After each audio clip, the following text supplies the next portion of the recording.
Hi, Panda here. In this video we're going to rank the brand new 8 tracks in the Mario Kart Booster Course Pass Wave 2. So we're going to rank from 8 to 1, from our least favourite to our most favourite. And it's full of surprises, so come and join us as we rank the 8 tracks in the new pass. Let's do this.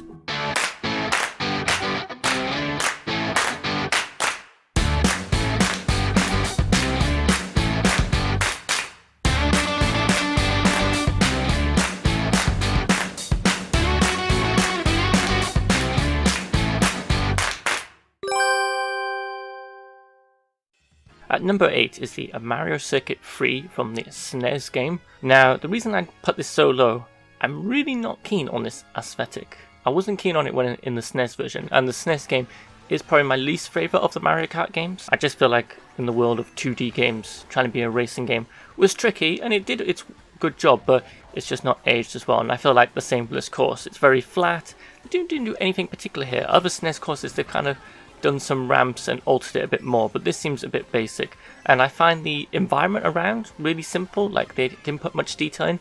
There's some references like the original 1-1 level, but that's about it. I think overall it's just a bit disappointing, and they could have done a little bit more to spice this SNES track up. At number 7 we got Snowland from the Game Boy Advance. It's an interesting take on the Game Boy Advance level. It's got plenty of moving items. There's the items you can pick up, kind of like move and drift across the track. Plenty of corners to do drifting. There's icy cold water to avoid. There's ice sections. We've got some jumps. We've got the moving penguins. Plenty of obstacles. And overall it just has a good snowy jolly feel to it. It's just not as high up for me because I don't think it's quite as good as the other tracks on here. But it's still a really good track. And I was happy to see this because usually when you see a Game Boy Advance one, it can either go either way, a bit like the SNES ones. So either make it too flat and boring, or they make it interesting. In this case, this is one they've made interesting. Calamari Desert from the N64 is a classic. I played a lot of the Mario Kart 64 growing up, and this was a classic because I love a level with trains in. This is an interesting one where you drive around, and there was a train that passed occasionally. You could take a shortcut down by the train, but in this version they've made some tweaks here. Overall looks really good, still has the same sort of vibe. Still trying to quickly dodge the train, although I don't think the train is too much of an issue, but that might depend on your timing. What is interesting here, on the different laps, it changes direction of the track. So there's like a ramp that sort of comes up, and then you get put onto the track while the trains still come around. And depends on your timing, you might need to avoid it in the tunnel, and you get like a little bit either on the left or the right hand side to get past. I think this was an interesting take. They clearly wanted to do more with the train. There's some good jumps. Overall it feels great. There isn't too much to this track, so I feel like the altercations here they've made where it's like going past the train and through the tunnel and changing the routes each lap has definitely made this track more interesting. It was still good before, but obviously this is just a simple, you're driving past the train, you go over the train track twice, you just loop around and you back through. There isn't too much more to it, but there is a few ramps here. If you got a mushroom, you can take a shortcut up as well. And it was interesting to see this strange route just suddenly like lift out the ground and sort of turn left. So yeah, if you're a fan of the N64 one, hopefully you should like this. Obviously I understand when they make major changes like this, it can upset the fan base. But overall, I'm happy with this, and I feel like they've made more use of the train and the danger of the train. At number 5 we've got New York Minute. This is definitely one of the more interesting tracks from Mario Kart Tour. So as you previously know, Mario Kart Tour is not particularly my favourite. I just find it a bit odd to control on smartphones, but that's just me.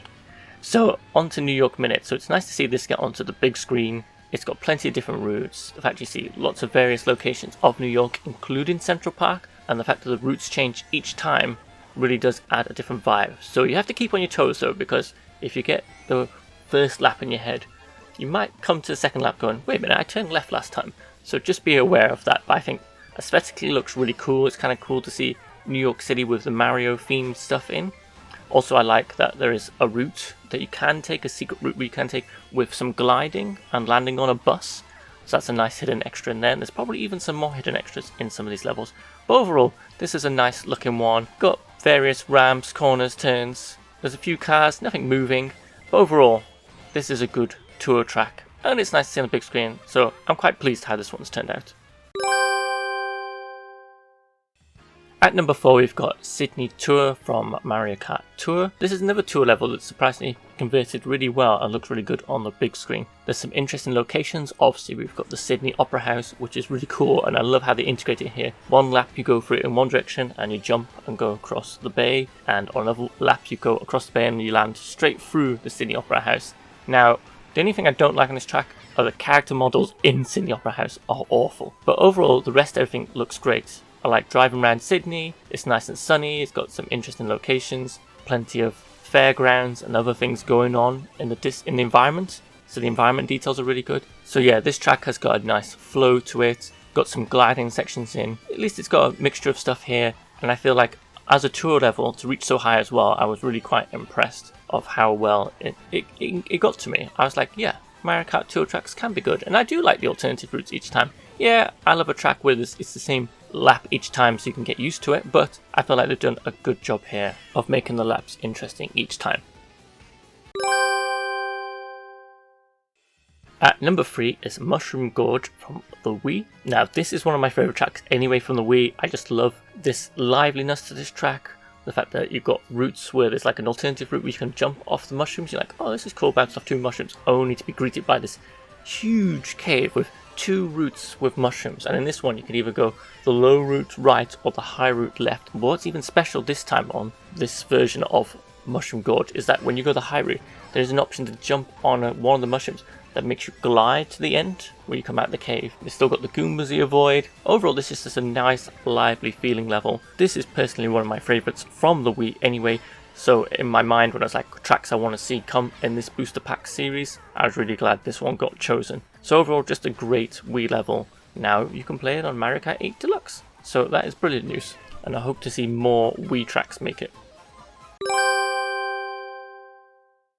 At number 2 we have Sky High Sunday. This is the brand new level. So every wave usually comes with a brand new track that's never been in any other Mario Kart games before. This one is on this big sundae with ice cream and ice and maybe some coolers. It's got a right mixture. It's got a very steep curve, an anti-grav curve that's really cool. It's got a few sections where you have to like jump, or if you miss there's like a lower level, so there's different routes as well. It's got a few sections where there's stairs and a barrier. Now I did notice some odd collision detection on the one barrier. Hopefully that'll get patched out. That's my only downside to this level. But it is quite challenging because these are like tight corners you see on Rainbow Road that don't have any edging and you can go flying off. It does have a cool gliding section where you can glide through an ice cream cone and pick yourself up an item. And overall I just felt like this was a more challenging and interesting track, even though when you look at the map it just looks like an oval shape. So it's interesting what you can do with a simple shaped track but make it more detailed and complex. So yeah, overall this aesthetic looks really nice, has a good vibe. It's just a track I really enjoy seeing coming up. At number 1 we've got Waluigi's Pinball from the DS. Now this is one of these times where I say dreams do come true. This is one of my all-time favourite Mario Kart tracks. I love pinball and this is a really good pinball style track. So you shoot up this awesome psychedelic tunnel, then you go down these ramps like a pathway, and occasionally there's a jump, and sometimes a pinball will be on that track rolling with you, so you've got to be careful. There's a great jump at the end where you land onto the main pinball table. There's some bumpers, there's flippers, there's multiple pinballs going everywhere. So you got to get through there and you do it all over again. It's just a really colourful, bright, interesting track. I would say the only downside to this track is don't spend enough time actually on the pinball table. And when you look in the sky, it's just like the sky. It would have been cool if it was like secretly in an arcade. But I'm being really nitpicky here because this is definitely all my favourite tracks of all time. And I'm very excited to see here. So I hope Nintendo keeps this up with bringing these awesome tracks. Overall, I think the tracks in Wave 2, they might be even better than Wave 1 actually. I really enjoyed them. The new track is amazing and they brought back some classics I really like. And there's not really any duds here. I wasn't keen on this Mario Circuit 3 from the SNES. But that's about it. This is really good, so I'm hoping to see these tracks come more in the rotation online, and I'm looking forward to Wave 3. What will they bring? I really hope they do some more newer tracks, but I have a feeling they're just going to do one new track each wave. And also, I know it won't be in this Booster Course Pass but it'd be nice if they did some battle mode arenas, because that is really lacking some new arenas, and that's a mode I've really been enjoying playing lately, but only has about 8 arenas, and I'd love to see them add more, even if there was a separate pass for battle mode arenas. I don't need as many as we're getting Racecourse Track. Give me another 8 at least, and I'll be happy with that. So thank you very much for joining us. Thank you to our Patreons and Twitch subscribers and everyone who else has donated. You can find out how to support in the links below. I've been Panda. If you're watching this on YouTube, remember to like and subscribe, and we'll see you next time. Bye!